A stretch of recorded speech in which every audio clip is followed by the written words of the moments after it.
ஓம் நமச்சிவாய சிவாய நம. அனைத்து தமிழ் உள்ளங்களுக்கும் கனிவான வணக்கங்கள். நிகழும் மங்களகரமான விசுவாசு ஆண்டு பங்குனி மாதம் 18ஆம் நாள் புதன்கிழமை அன்று சதுர்தசி திதியில் உத்திரம் நட்சத்திரத்தில் விருத்தி நாமயோகத்தில் வணிசை கரணத்தில் அமிர்தயோகம் கூடிய நன்னாளில் இந்த மகத்தான ஏப்ரல் மாதம் பிறக்கிறது. 2026ஆம் ஆண்டின் 4வது மாதமான ஏப்ரல் மாதம் மிகவும் முக்கியத்துவம் வாய்ந்த மாதமாகும்.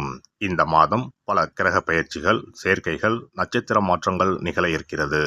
ஏப்ரல் மாதத்தின் முதல் வாரத்தில் செவ்வாய் பகவான் மீனராசிக்கு பெயர்ச்சியாகிறார். சூரியன், செவ்வாய் மற்றும் சனி ஆகிய கிரகங்கள் இணைந்து மங்களாதித்ய யோகம், திரிகிரக யோகம் உள்ளிட்ட யோகங்கள் உருவாக இருக்கிறது. அதே போல சுக்கிர பகவான் ஏப்ரல் மாத தொடக்கத்தில் மேசராசியில் பெயர்ச்சியடைகிறார். மாத இறுதியில் ரிஷபராசிக்குள் பிரவேசமாகிறார். புதன் பகவான் ஏப்ரல் 11ஆம் தேதி மீனராசிக்குள் நுழைந்து சதுர்கிரக யோகத்தை உருவாக்குகிறார்.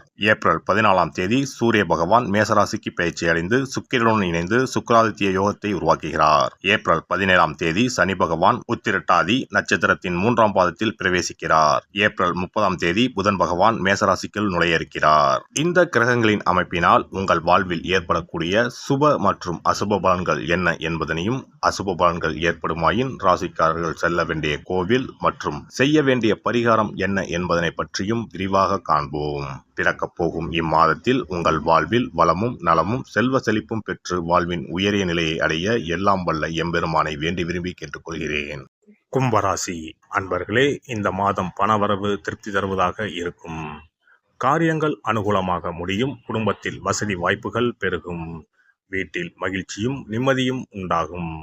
பெண்களால் நன்மைகள் உண்டாகும். புதிய ஆடை ஆபரணங்களின் சேர்க்கை உண்டாகும்.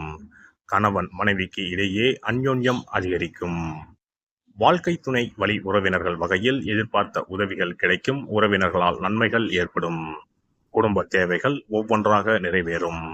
தந்தை வழியில் எதிர்பார்த்த காரியங்கள் அனுகூலமாக முடியும். பெண்களால் நன்மை உண்டாகும். அரசாங்க காரியங்கள் அனுகூலமாக முடியும். பூர்வீக சொத்து பிரச்சனையில் பொறுமையை கடைபிடிக்கவும். சிலருக்கு தடைப்பட்ட திருமணம் கைகூடி வரும். வீட்டில் சுப நிகழ்ச்சிகள் ஏற்பாடாகும். குடும்பத்துடன் கோவில்களுக்கு சென்று பிரார்த்தனைகளை நிறைவேற்றுவீர்கள். வெளியூர் பயணங்களின் போது கைப்பொருட்களை பத்திரமாக பார்த்து கொள்ளவும். அலுவலகத்தில் உற்சாகமாக செயல்படுவீர்கள். உங்கள் ஆலோசனைகள் நிர்வாகத்தினரால் ஏற்றுக்கொள்ளப்படும். மேல் அதிகாரிகளின் ஆதரவு உங்களுக்கு கிடைக்கும்.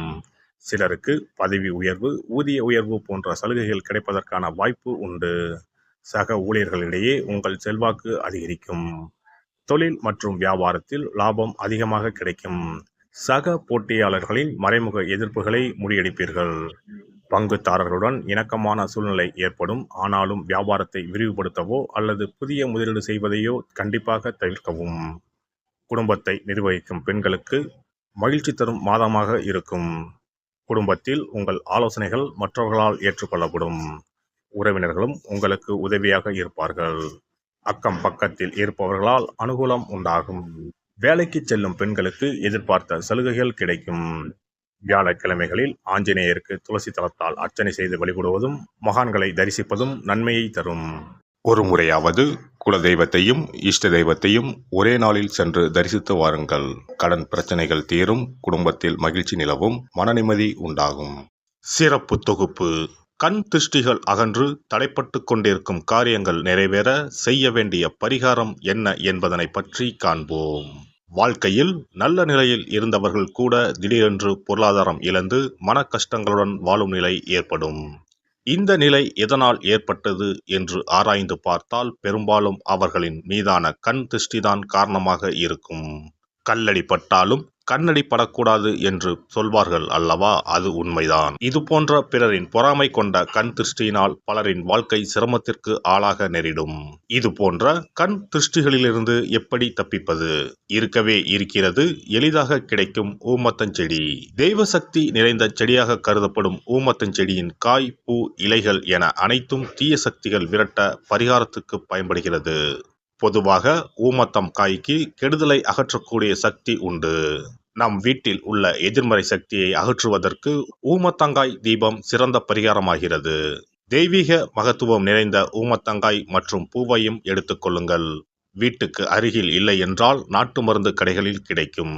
இந்த 2 பொருட்களையும் மஞ்சள் தண்ணீரை கொண்டு நன்றாக கழுவி விடுங்கள். சிறிது நேரம் அவற்றிலுள்ள ஈரம் போக ஆறவிட்டு பிறகு அவற்றை ஒரு மஞ்சள் துணியில் குலதெய்வத்தை வேண்டி ₹1 நாணயத்தோடு சேர்த்து முடிந்து வீட்டின் நிலைப்படியில் கட்டி தொங்கவிடுங்கள்.